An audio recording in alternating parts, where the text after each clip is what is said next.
됐어요? 그러니까 이 세율 부분은 여러분 여기 뭐하고 건축물하고 주택 위주로 보시면 된다 했죠? 요게 이제 시험에 단독으로 잘 나오다가 잘 안 나오면 어떻게 나오냐면 과세표준하고 세율을 같이 물어보는 경우가 많아요. 두 개를 같이 물어보는 거죠. 그죠? 그럼 지문상 오면 얘하고 얘가 제일 많이 언급이 됩니다. 건축물하고 주택.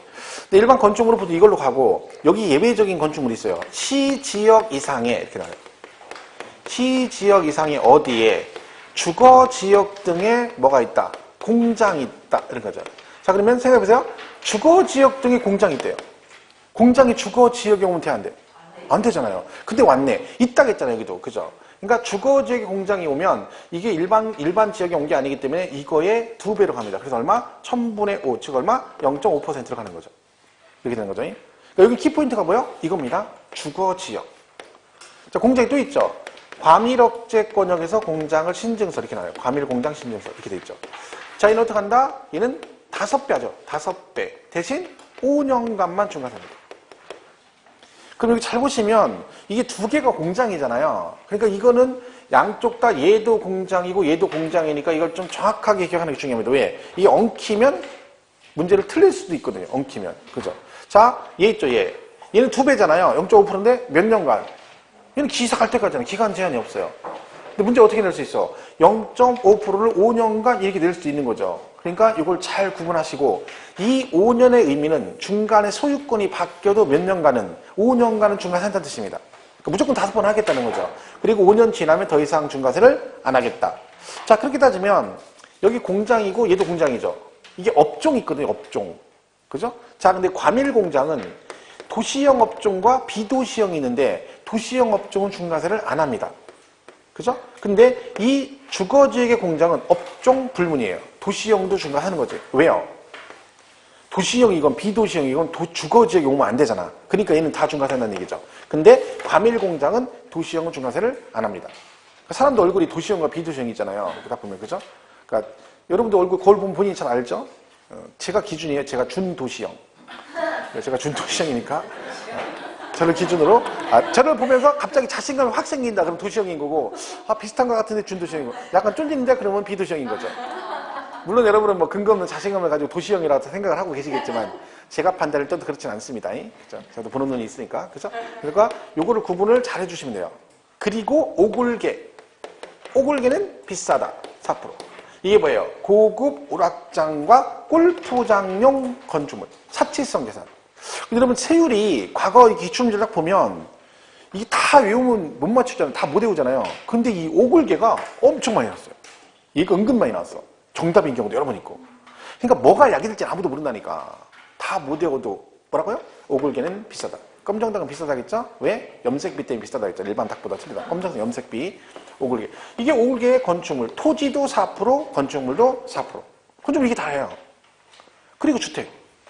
주택은 뭐라 돼 있어? 누진 0.1에서 0.4%. 자, 여기서 굉장히 잘 나온 내용이 있어요. 뭐 고급 주택 중과세 없다. 이게 중요하죠. 이게 시험 여러 번 나왔어요. 그러니까 고급 주택이 취득세는 중과세가 되는데 재산세는 중과세 안 하는데 여러 번 시험에 언급이 됐고. 그리고 또 하나 뭐 별장. 별장 뭐다? 세율이 사치성 얘도 1000분의 40입니다. 자, 여기서 조심할 건 뭐다? 이 별장은 과세 방법이 주택하고 똑같다. 그 무슨 얘기예요? 우리가 주택은 토지 건물 따로 가지고 한꺼번에 계산하듯이 별장도 토지 건축물 따로 과세하지 않는다. 그럼 주택과 별장의 차이점은 세율만 차이가 있고 나머지는 다 똑같습니다. 좀 이걸 보시면 되죠. 그리고 선박항공에는 0.3%인데 불거고 이 중에서 제일 세율이 높은 게 뭐냐면 고급 선박입니다. 고급 선박이 1000분의 5%. 시험이 이렇게 나왔죠? 이거 많이 나왔어요. 얘가 정답입니다. 별장은 1000분의 50 이렇게 나온 적도 있고 이렇게 나오죠. 별장과 고급 주택은 1000분의 40의 세를 적용하고 그 밖의 주택은 누진세를 적용한다. OX 이렇게 나온 거죠. 별장과 고급 주택은 1000분의 40의 세를 적용하고 그 밖의 주택은 초과 누진세를 적용한다. 그럼 땡 틀렸죠. 왜? 고급 주택 중간에 안 한다니까요. 그런 식으로 나온다니까. 시험 여러 번 나왔다니까. 뭐라고 해야 맞는 거예요? 별장은 1000분의 40, 그 밖의 주택은 초과 누진 이렇게 나야 맞는 거죠. 그죠? 그러니까 이 건축물의 주택 위주로 잘 정리를 해주시면 되겠어요. 자, 69페이지 2번의 세율에 자, 얘 지방세는 다 뭐가 가능하다? 가감 조정할 수 있다. 얼마 범위에서? 100분의 50 범위에서. 자, 그리고 굵은 고시로 뭐라고 돼 있어요? 다만 가감한 조정한 세율은 당해년도에 하나에 적용한다. 이게 시험에 이제 5년간 적용한다 이렇게 나왔죠. 그 해에만 적용할 수 있다. 그죠? 그래서 이런 거 박스에 있으니까 나중에 보시면 되고, 70페이지 넘어가서 그 박스 밑에 참고 표시 하나 있죠. 신탁재산 토지의 합산 방법이라고 돼 있죠. 자, 이게 뭐냐면 이런 얘기예요. 아까 이거 했었죠. 이렇게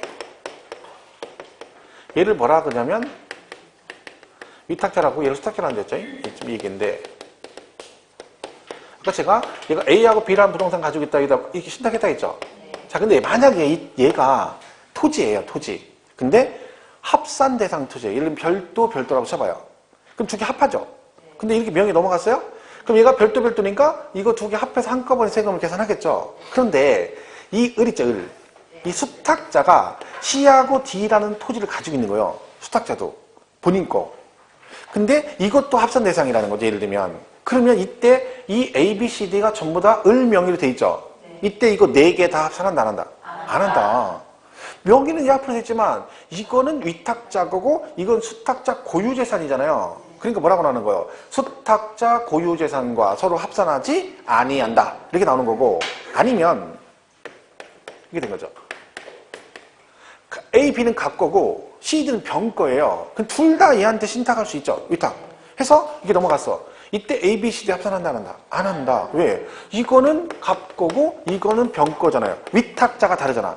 그러니까 명의는 얘 앞으로 돼 있어도 어떻게 합산해야 된다? 위탁자별로 각각 합산을 해야 된다. 그 얘기를 많이 보시는 거죠. 자, 그게 그 참고 표시 1번에 신탁재산에 속하는 토지는 수탁자 고유재산에 속하는 토지와 서로 합산하지 아니한다. 2번 위탁자별로 구분되는 신탁재산에 속하는 토지는 위탁자별로 각각 합산해야 된다. 그죠? 얘기고요. 중과세 나오죠? 과밀업종 공장신증설은 5대 5년간인데 도시형 업종 중과세 안 하고, 시지역에 주거지역에 있으면 주거지역에 오면 안 되는데 왔으니까 2배에서 1000번 오는데 기간 제한 없고 5년간 그러면 안 됩니다. 근데 얘는 도시형 업종 포함, 즉 도시형이건 비도시형이건 다 중과세를 하겠다. 그죠? 이렇게 하면 되겠죠? 자, 밑에 3번에 주택에 대한 재산세 과세 방법. 동그라미 1번은 그거죠? 주택은 항상 토지금을 따로 과세하지 않고 한꺼번에 과세한다. 그런 얘기고. 오른쪽 메뉴 2번. 고급주택 중과세 한다, 안 한다? 안 한다. 이거 잘 기억하시고. 그리고 지방세는 뭐라 하겠어요? 3번에. 부속 토지 경계가 명백하지 않다. 그럼 무조건 몇 배? 10배까지를 부속 토지로 보고. 4번은 주택을 2명 이상 공동 소유하거나 토지건물 소유자가 다른 경우는 당해주택이 토지건물 가격을 합산한 과세표준에 초과 누진세를 적용한다. 이게 뭔 얘기인지 이해가세요? 이게 시험에 나왔었는데 이거, 자, 이렇게 돼 있어요. 그죠? 자, 이렇게 돼 있어. 그럼 세금에서 어떻게 한다 했죠? 두 개를 합한 과세표준에 세율을 곱해서 세액을 산출하고, 이 나온 세금을 둘이 어떻게 낸다고요? 안분해서 뭘로요? 시가 표준액으로. 자, 얘기입니다. 자, 다시 물어볼게요. 주택의 경우 토지 건축물 소유자가 다른 경우는 토지 건축물 가액을 합산한 과세 표준에 초과 누진세율을 적용한다. OX. 그러니까 제가 참 이게 깝깝한 게, 자, 주택의 경우 토지 건축물 소유자가 다르면 두 개를 합한 과표에 세율을 적용해서 세액을 산출하고 이거를 안분해서 낸다. 맞죠? 네. 자, 시험은 지금 뭘 물어본 거예요? 주택의 경우 토지 건축물 소유자가 다른 경우는 토지 건물 가액을 합한 과세 표준에 세율을 적용한다. 맞아, 틀려? 이게 틀려? 야, 맞잖아요. 아니, 금방 두 개 합한 과표에 세율 곱해서 세액을 산출하면 이거 나눠낸다며. 그럼 걔는 맞고 잘라가지고 두 개 서로 다르면 합한 과표에 세율 곱한다. 이건 틀린 거요? 아우, 듣다 보니네. 지금 이거잖아. 잘라서 물어본 거야. 잘라서. 아까는 연결해서 두 개를 합한 과표에 세율을 곱해서 합한 과표에 세율을 곱해서 세액을 산출하고 이거를 나눠낸대. 그거 맞고, 여기 잘라가지고 두 개를 합한 과표에 세율을 적용한다. 얘는 틀린 거요? 이게 웃긴 거죠, 이게. 맞잖아, 이게. 자르면 다 그런다니까. 여러분만 그런 건 아니에요. 다 그래, 학원마다. 어제도 그래, 어제도 열변을 토하는데 여기서 그러니까 여기는 맞대, 알았대 해도 여기 보니까 X라는 거예요, 또. 여기서. 이렇게 나오겠죠. 그렇게 나오면 이게 또 틀리는 거예요. 주택의 경우 토지 건축물 소유자가 다를 경우는 토지 건축물 각각의 과세 표준에 세율을 적용한다. 그러면 땡! 틀린 거잖아. 그렇게 나오겠지, 틀리게 나오면. 그러니까 이게 맞는 거지. 두 개를 합한 과표에 세율을 적용한다. 그러니까 그동안 계속 얘기하고 여기는 가서 맞추고 이건 대충 넘어가는 거예요. 그러니까 잘라서 물어보면 또 틀리는 거지. 자, 그러니까 지금 그 4번이 주택을 2명 이상 공동 소유하거나 토지 건물 소유가 다른 경우 당해 주택의 토지 건물 가격을 합한 과세 표준에 쪼가려 있어요. 주택은 초과 누진 세율이거든요. 그러니까 세율을 곱한다는 얘기잖아, 결론은. 그죠? 다가구는 어디다 한다 했어요? 각각 독립된 한 구를 하나의 주택으로 본다 그랬고 별장은 뭐래요? 누구하고 똑같다? 과세 방법이? 주택하고 똑같다. 토지 건물 따로 하지 않고 한꺼번에 한다. 자, 잘 보세요. 여기다가 세율을 곱해서 세액을 3천 이렇게 됐죠? 자, 시험에 이렇게 나왔어요. 동일 시구 내 2개 이상의 주택을 소유한 경우는 그 주택의 과세표는 합한 과세표준을 합한 금액을 과세표준한다. 동일 시구 내 2개 이상의 주택을 소유한 경우는 그 주택의 과세표는 합한 금액을 과표한다. X? 자, 제가 이 얘기를 왜 하냐면 그 맞았다는 사람이 있는 거예요. 왜? 아, 야, 합한다며. 무조건 합한다며. 이거는 얘 얘기고 얘기 달라요. 자, 이번 얘기야. 이렇게 있어. 얘가 원주시예요. 여기도 원주시, 그죠? 근데 여러분이 원주에 집이 하나 있어. 이렇게 아파트가 주택이 하나 있고 주택이 하나 있고. 근데 얘가 갑이고 얘가 을 이렇게 돼 있어. 이런 게 하나 있고. 이번에는 원주에 이 사람은 이렇게 해서 주택이 뭐가 있어? 2개가 있어. 이렇게 되는 거야. 자, 그러면 얘는 뭐예요?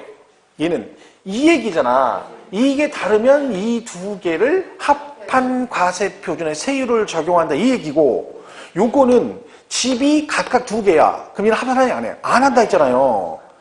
재산세는 토지 중에 별도하고 종합만 합산하고 나머지는 합산을 하지 않아요. 그러면 여러분이 원주시에 본인 명의로 아파트 2채가 있다. 그럼 세금 계산 어떻게 해? 따로따로 계산해요. 시험에 뭐라고 나왔어요? 최근에 이게 나왔다니까. 동일 시군에 2개 이상의 주택을 소유한 경우는 그 주택의 과세표를 합한 금액을 과표한다. 땡! 틀렸죠. 왜? 합산 없잖아. 이 합산과 이 합산은 다른 얘기잖아요. 이거는 집이 하나인데 토지 건물 소유가 다를 때. 그럼 얘네들도 뭐야?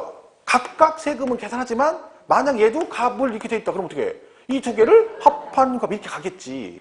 이 차이점 아시겠어요? 근데 이게 아무것도 아닌데 하나에 딱 꽂혀가지고 나중에 나오면 이게 2개 엉키면 문제를 틀린다니까요.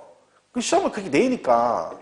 근데 별 얘기는 아니죠. 이게 기본 개념인데. 그러니까 하나 흔들리면 훅 가는 거야.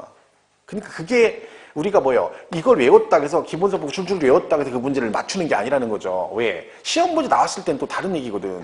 그러니까 문제를 풀어가지고 맞추는 게 제대로 아는 거지. 그러니까 우리가 문제 풀고 나서 꼭 이 거꾸로 이렇게 해보라는 거지. 이걸 틀렸어요. 아까 합한금을 세우란다. 이거 틀렸어. 그러면 기본서 보고 아 이게 이 얘기구나 이렇게 가야 되는 거지. 그래야 이게 나중에 기억에 남아서 안 틀리는 거지. 여러분 그 생각만 안 하면 돼요. 내가 한번 모의고사 본 거 틀린 건 다시는 안 나온다. 이런 생각으로 공부하잖아. 그러니까 다시는 안 보는 거야. 걔는 한번 틀리면 걔는 다시는 안 나와. 걔가 또 나오잖아. 근데 생각 그냥 가버리니까 걔가 또 나오니까 또 틀리는 거예요. 왜? 그때 나왔을 때 다시는 안 나올 줄 알았거든. 또 나왔단 말이에요. 그죠? 그게 그러면 안 된다니까. 무정하게 생각하면 안 돼요. 사람이 어디서 다시 만날지 몰라. 조심해야 된다니까. 그죠? 항상 사람 인연은 무서운 거예요. 그죠? 제가 옛날에 모 학원 다닐 때 제 팬클럽이 있었거든요. 2명. 팬클럽 2명이에요. 둘 다 임원이에요. 회장, 부회장. 딱 2명이야. 근데 그 팬클럽 회장했던 그분이 10몇 년 됐어요. 근데 안산 학원생 중에 젊은 아가씨가 하나 왔는데 저한테 누구를 물어보는 거예요. 누구 이렇게 물어봐. 근데 워낙에 그 2분이 저기에서 막 개명한다고 그래가지고 막 그때 그랬거든요. 그분이 이름 가는 거 있잖아요. 그 장명. 그걸 배워가지고 저한테 막 풀이해주고 그랬어요. 기억이 나거든요. 근데 누구 아니? 그러니까 그 생각이 나는 거야. 근데 그걸 알더라고, 둘이. 그래서 물어보더래. 그 스포 선생님 거기 잘 계시냐고. 만약에 그때 이미지 안 좋았어 봐. 걔 거기다 얘기했으면 또 어떻게 될 뻔했어. 10몇 년 전 얘기야. 근데 거기 만났다니까, 학원에서 걔가. 아는데 잘한대. 누구라고 얘기 안 하는데 보니까 핏줄이 섞인 것 같아, 아무래도 보니까. 근데 말을 안 하더라고. 뭐 누구라고 얘기 안 하는데. 딸인지도 모르죠. 근데 와가지고 수업 듣고 있다니까. 그게 얼마나 무서워. 10몇 년 전 얘기인데. 그죠? 그러니까 평상시 착하게 살아야 돼. 착하게. 사람이 언제 어디서 어떻게 될지 몰라. 그죠? 자, 세율은 그렇게 정리를 하시면 됩니다. 그죠? 자, 보시면 되고. 그럼 우리가 세율 파트 시험에 제일 많이 나오는 게 어디예요? 취득세입니다. 취득세는 세율이 표준세율과 중과세율과 뭐가 있어? 특례세율이 있어요. 자, 시험에 작년에 특례 나왔고 재작년에 예 나왔어요. 중과세는 여기까지 2011년 개정된 이후로 한 번밖에 안 나왔다 했잖아요. 그죠? 이거는 뭐 구체적 할 거 없습니다. 얘는 기억하셔야 되죠.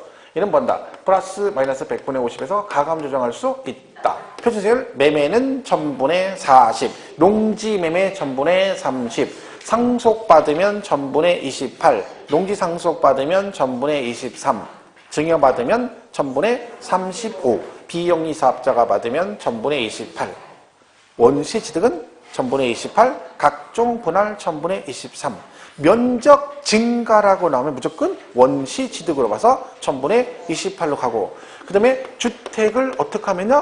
유상거래로 취득하면 어떻게 된다? 6억 이하는 1000분의 10, 6억 초과 9억 이하 1000분의 20, 9억 초과는 1000분의 30. 하나 물어볼게요. 5억짜리 주택을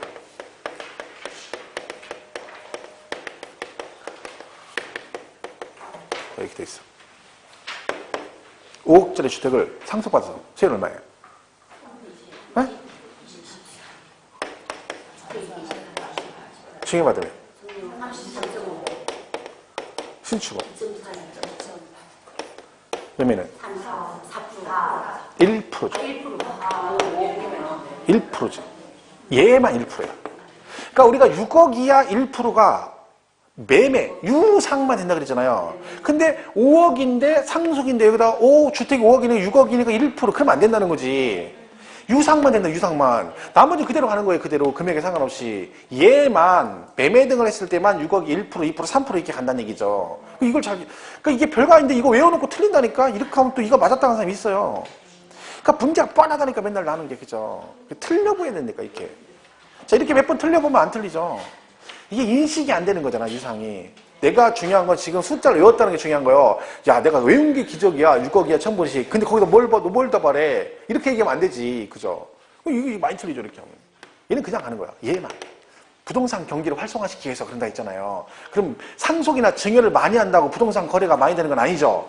뭘 많이 해야 돼? 매매를 많이 해야지. 그럼 매매하려면 세금을 내야 돼. 취득세가 많이 나오면 매매를 안 해버리죠. 낮춰줬어. 근데 취득세만 낮춰주면 파는 애가 안 팔아. 왜? 양도세가 많이 나오니까. 그럼 매매가 돼? 안 돼? 안 돼. 그러니까 누구도 낮춰야 돼? 양도세. 양도세 가면 세율 뭐 나와요? 주택은 1년 미만에 원래는 50인데 니들은 40%. 1년 이상이면 누진세율. 이렇게 돼 있잖아. 그러니까 거래를 많이 해라. 양쪽 다 세율 낮춰줬으니 그게 유상거래거죠. 유상거래. 상속증여는 아닌 거죠. 그런 걸 우리가 좀 조심을 하시면 됩니다. 뭐 등수세는 특별한 거 없고요. 그 다음에 종합부동산에서 누진세니까 안 나오고, 양도세 세율이 개정이 되긴 했잖아요. 근데 전체 개정된 건 아니고 키포인트가 이거예요. 조정 대상 지역. 이게 바뀐 거죠. 자, 2주택자는 어떻게 한다? 기본세율 적용 대상이면 여기다가 플러스 10% 하는 거고, 3주택 이상일 때는 여기다 어떻게 한다? 기본세율에 플러스 20% 하겠다는 뜻이고, 그리고 분양권은 보유기간에 관계없이 50%로 간다는 얘기고, 이게 기본 얘기죠. 다른 건 뭐 다 똑같고. 근데 어디만? 조정대상 지역만 그렇습니다. 그러니까 누진되면 6에 사시면 16에서 52%로 간다는 얘기죠. 이런 식으로. 근데 이게 이제 보면 만약에 얘가 서울에 집 두 개는 하나 팔았어요. 서울에. 근데 6개월 보유했어요. 6개월. 6개월 보유하고 팔면 세율이 얼마일까요? 어떻게 계산할까요? 내가 2주택 서울에 조정대상 지역이죠. 근데 팔았는데 6개월 보유하고 팔았어. 그럼 세금에서 어떻게 할까요? 6개월 보유면. 이걸로 가요? 2주택이니까? 아니에요. 왜? 원래 세율이 40이잖아. 1년 미만이면. 그럼 여기다 10%? 아니에요. 여기다 10%, 50% 많죠. 이거를 적용하는 거야, 일단. 1억이 과표야. 근데 1년 미만이면 원래 세율이 40이죠. 요걸 적용해. 그래서 세금 계산하고, 요걸 또 해. 따로. 두 개를 세금을 계산해서 둘 중 큰 금액으로 가요. 근데 1년 이상일 때는 원래 6에서 42%잖아요. 그럼 걔는 어떻게 해? 그냥 플러스 10% 이렇게 하는 거죠. 다 똑같아요. 그러니까 미만일 때는 누진이 아니라 비례세율이잖아요. 그런 경우는 그 원래 세율 곱해서 세금 계산하고, 그 다음에 여기 할증된 거 해가지고 두 개 비교해서 어떤 거? 큰 거로 간다. 뭐 이런 얘기입니다. 그래서 어쨌든 요게 이제 개정사항이니까 특별한 건 없죠. 요것만 잘 기억하시면 돼요. 그죠? 나머지는 부동산 어떻게 됩니까? 예를 들면 1년 미만이면 부동산은 50%, 1년 이상 2년 미만 40%, 2년 이상은 6에서 42%. 상가 건물을 1년 6개월 보유하고 팔면 세율이 얼마입니까? 상가 건물 1년 6개월 보유했어. 깝깝하죠. 1년 6개월은 들어본 바가 없는데 내가 1년 이상 2년 미만은 들어봤어도 1년 6개월은 들어본 바가 없다. 이렇게 되는 거야.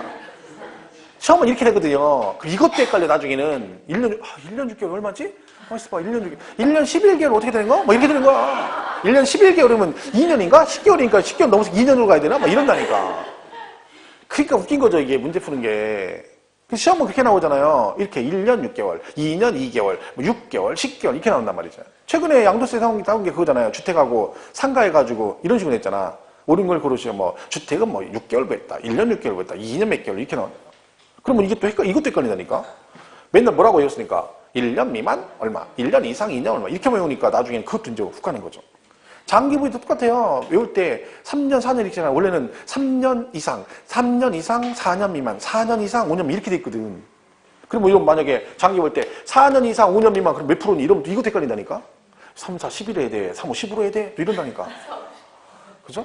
이게 웃기다니까 이게. 별것도 아닌 거 가지고. 구분 잘 하셔야 돼요. 그죠? 선생님 이렇게 보시면 되고. 73페이지 5절에 비과세가 납니다. 얘는 작년에 비과세가 나왔고요. 재산세가 단독으로. 근데 지문이 5개 중에 2개는 모르는 지문이에요. 그죠? 그래서 어차피 그 문제는 2개 중에 하나 찍었어야 되는 거죠.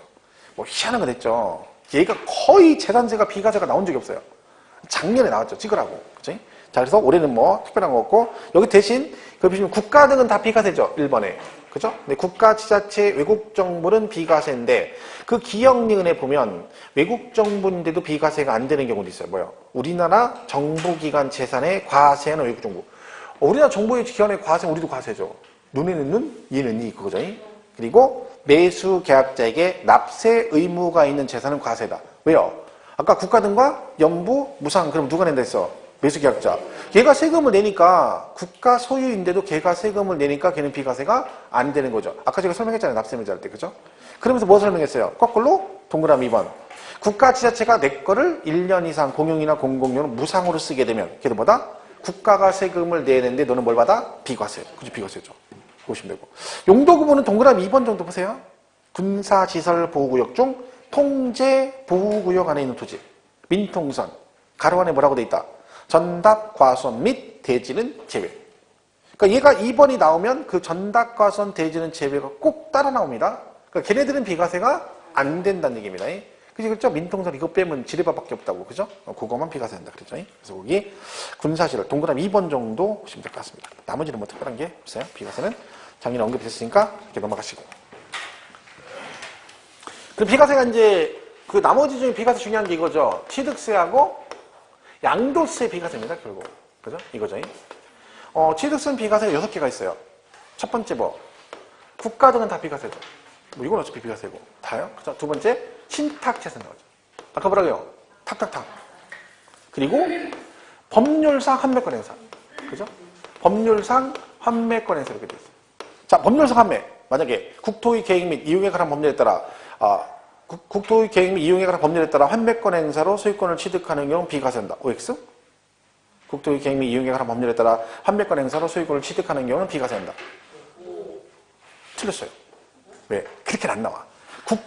국토계획법이 아니라 징발재산 정리에 관한 특별조치법 이렇게 나와요. 그럼 왜 이 얘기를 하냐면 그 징발재산 정리가 이런 법을 국토의 계획 및 이용해가지고 이런 식으로 틀리기를 안 된다는 거지. 그러니까 뭘 외우면 필요 없다. 법 이름을 외울 필요가 없다는 거지. 지금 말하는 게 맞는 거예요. 그냥 나오면 그렇게 푸는 게 맞아요. 국토의 계획 뭔지 몰라. 근데 법 나왔잖아. 꾸랑지 환매 붙었죠. 그럼 걔가 뭐야? 법률상 환매야. 그럼 뭐야? 비과세. 이렇게 풀면 된다는 거지. 진짜 많은 출제위원이 제가 지금 한 대로 이 내용을 국토의 계획 이렇게 되면 그 사람 또라이입니다. 문제를 완전 수준 떨어지는 거지. 그런 식으로 안 내. 그러니까 법 이름을 외울 필요 없는 거예요. 웬만하면 걔들은 지들이 알아서 나와요. 그러니까 세법 외울 필요 없고 그냥 법 나오고 꼬랑지 환매 붙으면 얘가 법률상 환매라 비과세다. 이렇게 되고. 임시건축물. 얘는 조건 2개 있죠. 사치성 재산 비과세 안 되시고 존속기간의 1년을 초과하지 않아야 된다. 네 번째죠. 5번째는 공동주택 개수 나오죠? 얘도 뭐야? 건축법상 대수선 비과세 안 되고 개수로 인한 취득으로 시가 표준의 9억 이하일 때 이건 좀 보시면 굉장히 많이 나오는 거죠. 하나는 뭐 차량이 있는데 상속 차량이 뭐 신경 쓸 거 없고요. 그래서 얘가 이제 양도세 비과세가 제일 중요하죠. 세 가지 있죠. 첫 번째 뭐 파산 선고 처분소 그리고 뭐 농지의 교환과 분합. 자, 농지 교환 보면 여러 가지 조건이 있지만 그 중에 하나만 보면 금액 조건이 있다 그랬죠. 교환 분합하는 쌍방 토지 가액의 차액이 둘 중 큰 토지 가격의 몇 분의 1이어야 된다? 4분의 1이야. 뭐 그거는 우리가 상식으로 알아야 되는 거고. 그리고 나머지가 뭐예요? 1세대, 1주택, 부토지, 2년부이죠. 2년부의 조정 대상 지역은 뭐죠? 2년 거주도 하셔야 됩니다. 이렇게 되는 거죠. 자, 그래서 1세대는 거주자로서 누가 있어야 된다? 배우자가 있어야 되고 주소가 같아야 된다. 근데 누구는 배우자는 주소가 달라도 항상 동일 세대원이고 배우자 없어도 1세대로 보는 경우 몇 살 이상? 30세 이상이거나 배우자가 사망하거나 이혼한 경력사항들이 되죠. 그리고 최저생계비 수준 이상 어쩌고저쩌고 나온다 했잖아요. 이렇게 보시면 되고. 그 다음에 1주택은 주택은 판단할 때 공부상과 실제 용도가 다르면 뭘 가지고 사실상 용도를 가지고 판단하고 이때 주택은 상시 주거 목적으로 쓰는 게 주택이기 때문에 평상시 거주 목적이 아닌 콘도나 합숙소는 주택이 아니다. 부속 토지는 무제한 아니고 도시 지정하는 주택 정착 면적의 5배, 밖은 10배. 이때 정착 면적 계산할 때 무허가 정착 면적도 포함한다까지 가셔야 되는 거고, 그죠? 그리고 예외 있죠. 집이 2개인데 하나로 봐주는 특례. 집이 하나 있는데 멀다, 새로 집을 하나 샀다, 이거 사고 몇 년 지나고 1년 이상 지난 다음에 사고 요거를 몇 년 안에 팔면 3년 이내 팔면 1주택으로와 비과세 규정을 적용한다 그랬고요. 그 다음에 집이 하나 있는데 뭘 받았어? 상속을 받아 집이 들였다. 뭘 팔아라? 일반 주택 팔면 돼요. 기간 제한 없고. 그 다음에 부모와 자식이 합가하거나 남녀가 결혼해서 집이 들게 됐다. 자, 동거몽양은 몇 년? 10년이죠. 이번 개선된 거죠? 10년 이내 아무거나 먼저 파는 주택. 혼인은 5년 이내 아무거나 먼저 파는 주택은 1주택을 본다. 요건 개정사항이니까 잘 기억하셔야 돼요. 1주택 등대가 요번에 개정사항이 있어요. 요거 개정됐고 하나 신설된 규정도 있죠. 그러니까 제가 볼 때는 비과세 파트는 1주택 등대는 잘 기억을 하셔야 돼요. 어쨌든 개정사항이 섞여 있으면 집중을 하셔야 됩니다. 거기다. 그죠? 나오면 틀리면 안 된다. 그죠? 그리고 나머지 이제 있죠. 일반주택, 문화주택, 일반주택, 농어촌 있으면 일반주택 팔고. 그죠? 뭐 수도권에 집이 있는데 수도권 밖에 실수 목적 집을 샀다? 그것도 뭐 3년에 팔면 된다. 요번에 개정된, 신설된 게 이거 있죠. 가정어린이죠. 그죠? 놀이방. 뭘 팔아? 예. 이게 우리 신설된 규정이에요. 그죠? 추가된 거. 그러니까 요거하고 아까 동거봉양 10년. 그 두 개는 개정사항이니까 기억하셔야 되죠. 그러니까 얘가 개정사항이 2개 들어갔으니까 비과세 파트 낼 때는 그게 딱 좋겠죠. 그죠? 그리고 보유기간은 예외. 건설 임대주택은 임차 1로부터 양도일까지 5년 이상 거주하시면 되고 수용은 무조건 비과세 해주고 이민 가거나 이민은 안 가지만 1년 이상 장기간 출국하는 경우도 무조건 해주는데 얘는 뭐다? 못 팔고 나가면 몇 년 안에 출국일로부터 2년 이내 팔면 되고 1년 이상 뭐만 하면 거주만 하면 되겠죠? 치약상 형편, 질병치료, 근무상 형편, 학교폭력 등으로 다른 시군으로 이사를 가는다. 왜? 거리가 멀어서 이사를 가라는 얘기니까. 그죠? 그리고 1년 이상 거주만 된다. 그죠? 뭐 이런 게 있다. 보시면 돼요. 자, 이게 비과세다. 자, 보시고, 그 다음에 74페이지 부가징수 보겠습니다. 제가 전에 말씀드렸죠? 이거 지금 하는 거 보고 스트레스 받으면 안 돼요? 아, 지금 하는 것도 모르게 죽겠구만. 쟤는 뭔 얘기를 하는 거야? 여러분들이 이걸 다 이해하고 뭐 하라고 대답하라고 하는 거 아니에요? 그냥 들으라는 거지. 되새김질 하는 차원에서 하는 거야. 그러면 이게 나중에 다 피가 되고 살이 되는 거예요. 그러니까 그 스트레스 받지 마세요. 아, 나 진짜 미치겠네. 취득세도, 재산세도 모르겠구만. 왜 취득세, 양도세 왜 얘기하는 거, 왜 하는 거야? 그렇게라도 해야 여러분이 되새김질이 되는 거예요. 안 그러면 언제 볼 거야? 이게 들어놓으면 나중에 다 피가 돼요. 얘를 건드려줘야, 자꾸 건드려줘야 애들이 잠을 안 자. 머리에서 저 깊이 잠들어가지고 나중에 불러도 대답도 안 해. 하도 안 불러가지고. 자기 아닌 줄 알아. 그래서 이러면 자꾸 건드는 거니까. 그죠? 이거 하는 거 저도 귀찮아요. 제가 더 귀찮아. 이 얘기를 제가 몇 번을 하겠어요. 6군 6일 동안 떠들어, 이거를. 똑같은 얘기를 한 얘기도 하고, 한 얘기도 하고. 제가 지겹죠. 그죠? 근데 항상 후회를 해요, 5월달에 시작하면서. 아, 내년에 하지 마야지. 그러니까 또 5월달 되면 또 학원 적고, 또 학원 적고 이러고 있는 거지. 그냥 편하게 하면 되거든, 저도 근데. 그죠? 세법 공부를 여러분이 너무 열심히 하시기 때문에 이거라도 해야 돼. 그죠?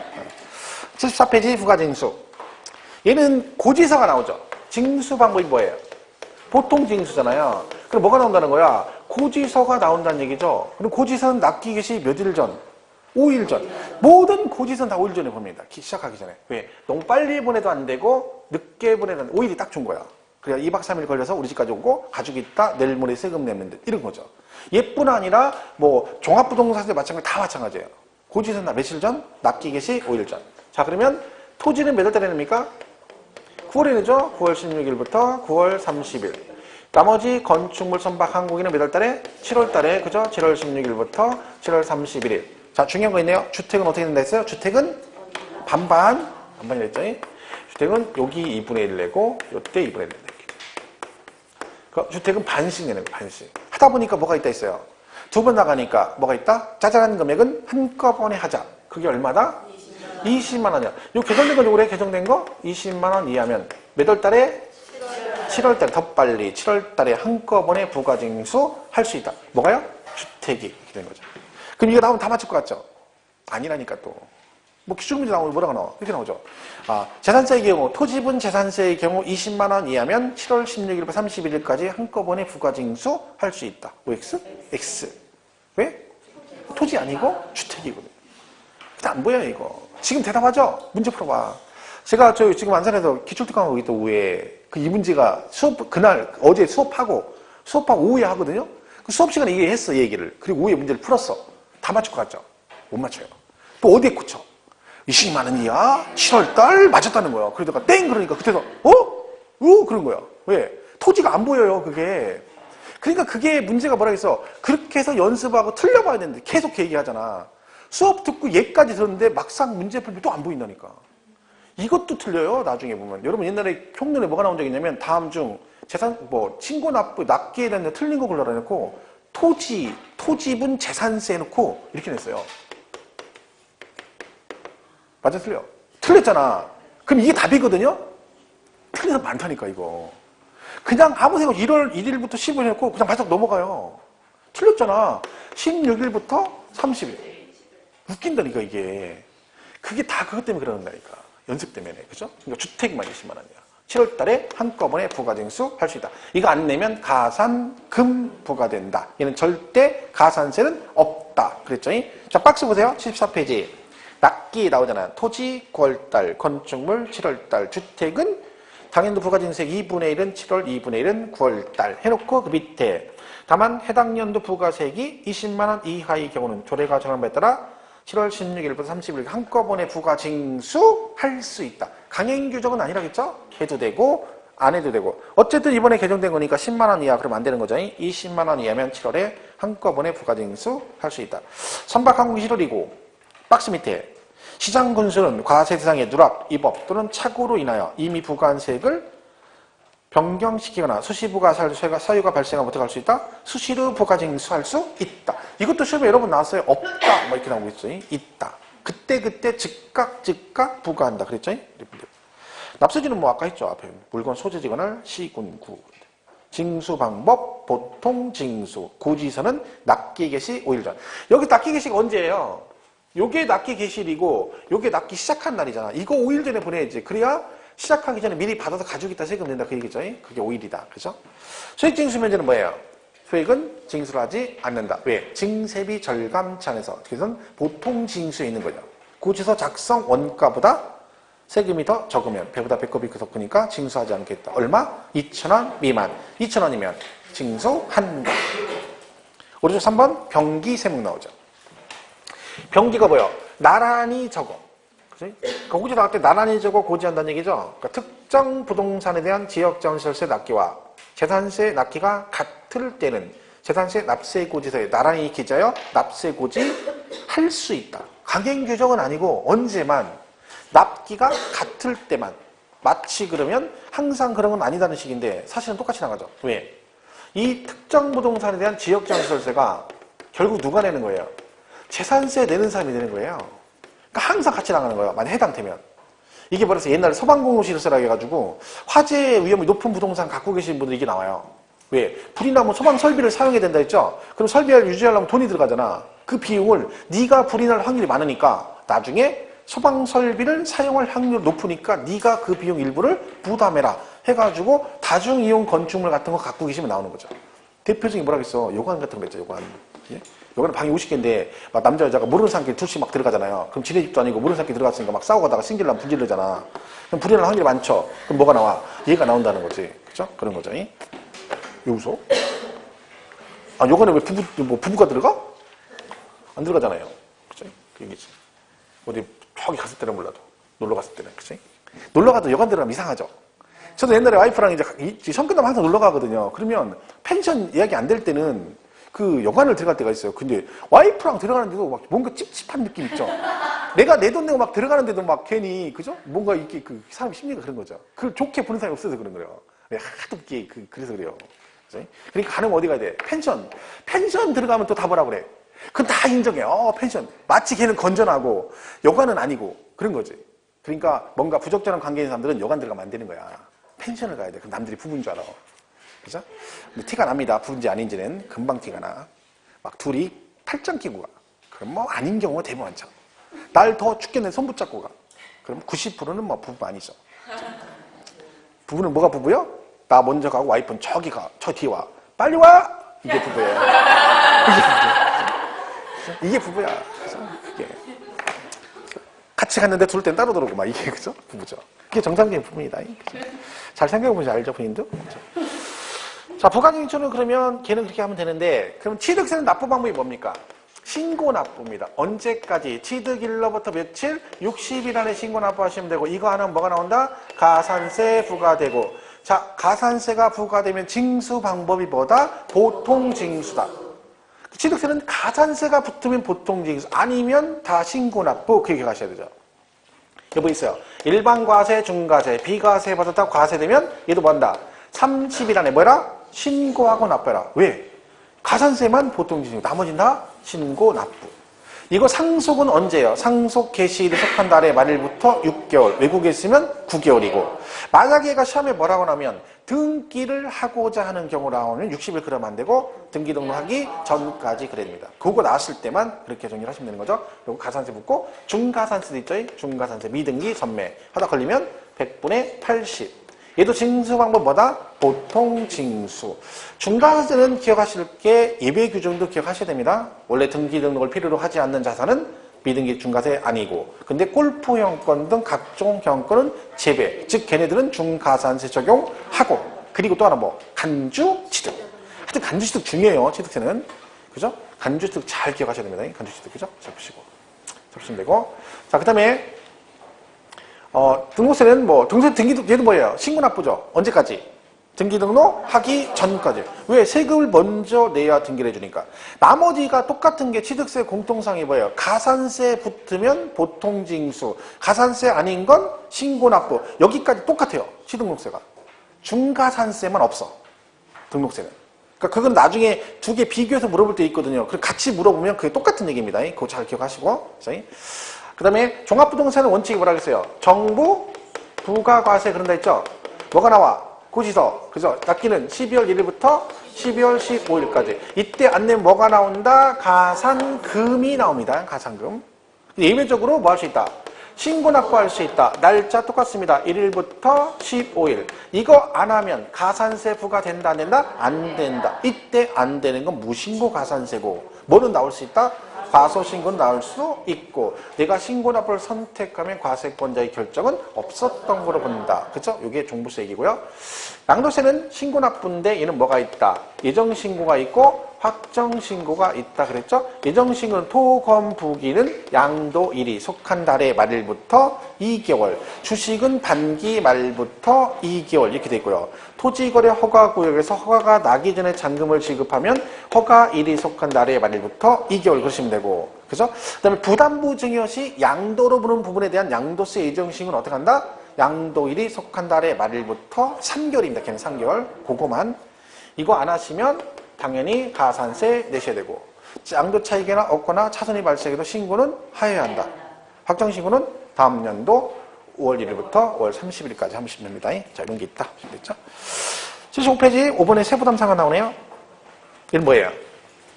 세금을 내는데 뭘 준다? 한도를 준다. 상한. 그러니까 이게 비율이 얼마다? 100분의 150이다. 그런 얘기죠. 그러니까 전년도 낸 세금보다 올해 세금이 너무 많이 나오면 세금이 부담되니까 법으로 한도를 정해놓고 이 한도를 넘어가면 어디까지만? 여기까지만 내라. 이렇게 정한 걸 뭐라 그래요? 세부담 상한. 비율이 얼마라고요? 100분의 150. 이렇게 내놨죠? 그러네, 100분의 150.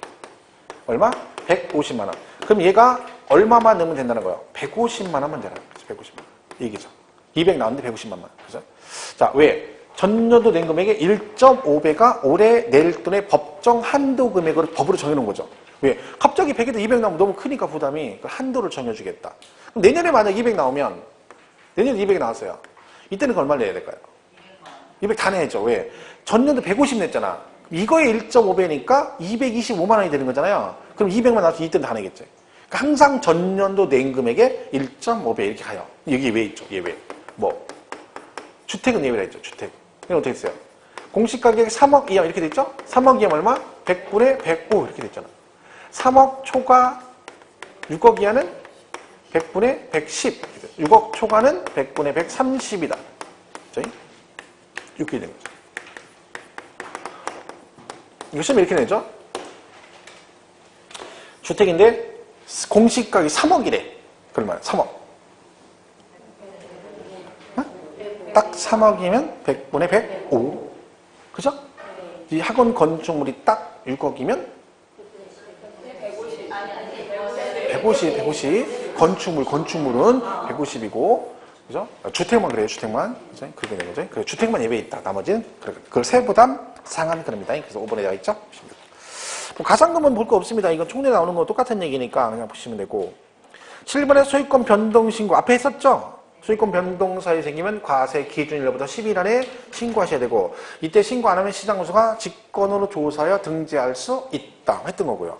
부가세는 지방교육세 20%를 낸다. 그렇죠? 지방교육세 20%. 가로 안에 뭐라고 돼 있어요? 도시지역부는 제외라고 돼 있죠. 이게 뭐라겠어요? 재산세가 100만 원 나왔다. 근데 만약에 여러분이 뭐가 된다? 도시지역분 부과 대상이에요. 그러면 세금을 따로 계산한다겠죠? 그래서 20만 원 나왔어요. 예를 들면 20만 원. 자, 세금은 따로 계산하고 낼 때는 120만 원 해가지고 얘를 이름을 뭐라고 한다고? 재산세 그래요. 그 조문에 이런 게 있다는 거예요. 법조문에. 얘가 도시지역분 재산세 부과 대상이 되면 재산세와 도시지역분을 따로따로 계산하고 부과할 때는 요 두 개를 합해서 뭐라고 한다고요? 재산세로 부과할 수 있다. 이름이 재산세래. 그럼 얘는 물납이 된다, 안 된다? 물납. 돼요. 왜? 두 개를 뭐라는 거? 합해서 재산세라고 한대. 그 지문 때문에 도시지역분 재산세도 뭐가 된다고요? 물납이 된다. 조세통례 문제에 이게 나왔잖아요. 도시지역분 재산세. 골 때리는 거지, 이게. 그죠? 자, 그런데 120 나왔어요. 부가세 지방교육세 20% 되죠? 이때는 얼마다? 100만 원에 20%라는 거지. 왜? 원래는 부가세 대상이 아니에요. 그러니까 이렇게 나가더라도 여기에 20%. 그러니까 항상 우리가 부가세 할 때 가로치고 뭐라고 나와요? 도시지역분 재산세는 제외가, 이거는 부가세 대상이 아니니까 요 100만 원에 20%만 내라. 그런 뜻입니다. 그래서 항상 그게 따라 나온다. 그쵸? 되겠죠? 자, 넘어가면 세목별 부가세 나와있죠, 표에. 그죠? 각 세목별로 부가세 잘 기억을 해주시고. 근데 마지막에 물납분납 나오죠? 요건 작년에 나왔어요, 물납이. 재산세가. 단독으로. 그죠? 그러니까 작년 문제가 또 재산세가 뭐 어려운 것 같아도 또 그렇지 않았습니다. 근데 올해는 이제 얘가 나오면 단독으로 안 나오겠지만 또 지문은 언급이 될 수 있는 기본만 보면 되죠. 물납 금액 얼마? 1,000만 원을 초과해야 됩니다. 그래야 물납할 수 있어. 근데 물납은 무조건 되는 건 아니죠. 물납을 신청을 해야 돼요. 왜? 물건이니까 하자가 있을 수 있다. 그래서 신청, 우리가 하는 거죠. 며칠 전까지. 자, 우리가 하는 건 10일이니까 10일 전까지 신청하면 얘가 뭐를 해줘? 허가 여부를 결정해서 통지해줘. 며칠? 그죠? 걔네가 하는 거 5일. 그리고 요게 이제 이런 거죠. 불허가 나면 뭐 할 수 있다? 한 번은 다른 걸로 바꿔서 뭐 할 수 있다? 변경 신청할 수 있다. 이때 신청 며칠? 얘도 10일이죠. 만약 허가 나면 어떻게 한다 했어요? 이전 등기 해야 되죠? 그럼 여러분이 이전 등기 서류를 갖다 원주시에다 갖다 줘야 이전 등기 해가죠. 제출을 해야 돼. 며칠 안에. 이것도 우리가 갖다 주는 거니까 10일. 날짜다 10일에 얘만 5일이에요. 이게 뭐 기본 개념이죠. 뭘 가지고 물납할 수 있다? 부동산만 됩니다. 춘천시 있는 부동산으로 원주시로 물납된다 안 된다? 안 된다. 우리 동네 것만, 우리 동네 것만. 그래서 여기 뭐라고 돼 있어요? 관할 구역 내. 이게 시험에 나왔었죠, 이것도. 뭐라고? 재산세 물납은, 1000만원총 물납은 뭐 관할구역에 관계없이 부동산에 하나의 물납을 이렇게 나온 적 있죠. 땡. 틀렸죠? 우리 동네 관할구역 안에 있는 것만. 자, 그럼 얘가 부동산이죠? 자, 이거 뭐 해야 돼? 가격평가를 합니다. 왜? 물납하면 잔돈 거슬러 줘야 되잖아요. 그럼 가격이 얼마인지 알아야 잔돈 거슬러 주죠? 그건 뭘로 한다? 과세 기준일 현재. 뭐 해야 한다? 시가야 한다, 시가. 이때 시가는 뭘 말한다 했어요? 그쵸. 시가 표준. 공시가격이 시가 표준에 키로당 시가 할 때 그거 얘기하는 거 아니에요? 그죠? 시가 표준에. 근데 예외 있다 했죠. 6월 1일 전 6개월. 이 기간 동안에 객관적으로 가격이 입증되는 게 있으면 얘를 시가로 봐준다. 예를 들면 내가 4월 달에 뭘 받았다? 공매를 받았다. 공매를 취득한 거죠? 그리고 공매는 자산관리공사 이런 데서 받는 거잖아요. 그럼 취득하기 입증이 되는 거잖아. 이걸로 하면 이걸 인정해주겠다는 거지. 아니면 내가 공매 받고 은행 대출 받으려고 감정평가를 받았다. 감정가가 있을 거 아니야. 이걸 인정해주겠다. 근데 문제는 뭐다? 2개 이상 있다. 만약에 그러면 4월에 공매 받고 5월 달에 감정평가를 받아버리면 얘도 둘 다 시가로 인정해주잖아요. 하나만 인정해준다 했죠? 어느 거? 과세 기준일로부터 가장 가까운 날에 해당하는 거. 이걸로 가는 거죠. 여기 이제 그 얘기입니다. 이게 시험에 이거 나왔었죠? 12월 31일 현재 시가입니다. 얘는 12월 이런 거 없어요. 무조건 몇 년이야? 6월 1일 기준이에요. 그죠? 물납은 사실 뭐 작년 언급이 됐으니까 크게 없고 우리 얘보다 분납을 잘 봐야 돼요. 분납. 그죠? 분납. 자, 분납은 정확히 기억을 해야 돼요. 그러니까 분납도 올해 개정상도 있잖아요. 그죠? 그러니까 분납을 잘 기억하셔야 돼요. 분납 기준금액 얼마예요? 500만 원 초과. 그죠? 그리고 기간은 2개월 이내 이렇게 되죠. 2개월. 그죠? 이게 되죠. 이것만 기억하면 안 되죠. 이거 개정됐죠? 작년 45일, 올해 2개월. 자, 얼마? 1000만 원 이하면 얼마? 500만 원 초과 금액. 이거죠? 500만 원 초과 금액을 분납할 수 있고. 1000만 원 초과면 100분의 50 이하 금액을 분납할 수 있다. 이렇게 되어 있죠? 여기죠. 자, 이거죠?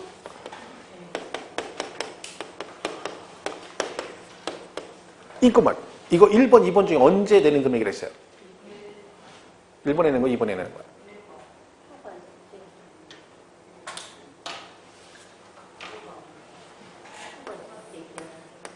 자, 900만 원이 나왔어요. 그 얘는 얼마를 분납할 수 있다는 얘기야? 500 초과 금액이잖아. 얼마? 400. 그게잖아. 그 400을 언제 내라는 얘기야?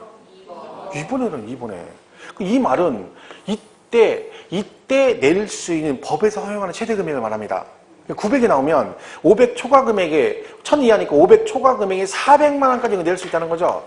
그러면 무조건 기한에 얼마 내야 돼? 500은 내고 이 얘기잖아요. 얘는요? 얘는 돼, 안 돼? 얘는 된다고요. 그죠? 얘는 안 된다는 거지. 왜요? 900이면 500 초과 금액인 400이 내가 최대로 분납할 수 있는 금액이라는 거죠. 그러니까 이때 400이 최대 금액인데 얘는 상관없는데 얘는 안 되는 거야. 그러니까 이게 정확히 이해 못하면 이거 외운다고 그런 게 아니잖아요. 그죠? 2천만 원 나왔다. 그럼 어떻게 돼? 50%까지 되는 거, 50%. 그죠?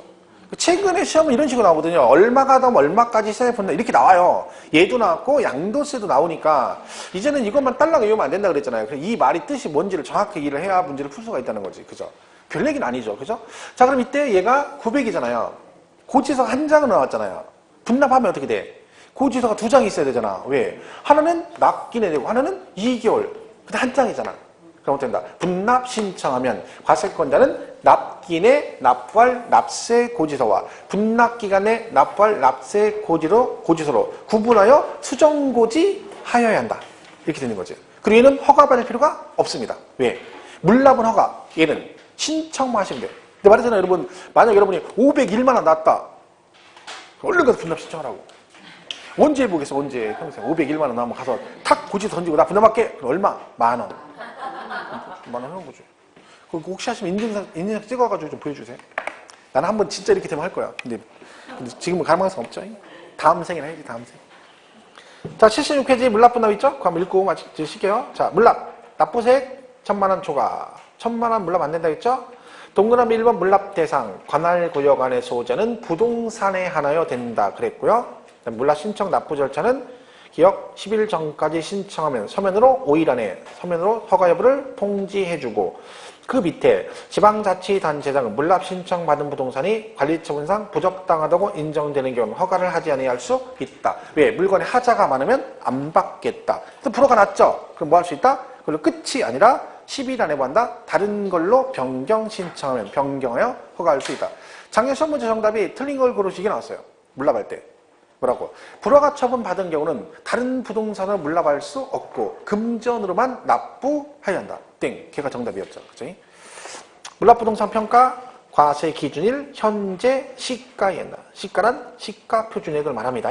자, 오른쪽 메뉴에 예외로 시가로 인정되는 부동산 가액에서 과세 기준을 6개월 이내 보상, 공매, 감정, 기타 등등 있으면 예를 불러보겠다. 시가로 인정을 해주겠다. 근데 그 밑에 그 시가로 보는 가액이 둘 이상이면 어떻게 한다고요? 과세 기준일로부터 가장 가까운 날에 해당하는 가액을 시가로 본다 라고 되어 있네요. 분납은 500초과, 허가 필요 없으시고 분납 금액은 1000만원 이하면 500초과금에 1000초과면 50% 이하, 기간 2개월 잘 기억하시고 3번 시장군수는 분납 신청 받은 경우 이미 고지한 납세고지서를 납기내 납발 납세고지서와 분납기간내 납발 납세고지로 구분하여 수정고지 해야 한다. 그죠? 이렇게 되어 있습니다. 그래서 분납은 잘 기억하셔야 됩니다. 다시 말씀드리지만 기간 잘 기억하시고요. 자, 이렇게 해서 몇 가지 계산 정리하시고 하셨다가 종합부동산 있죠? 그렇죠? 됐습니다.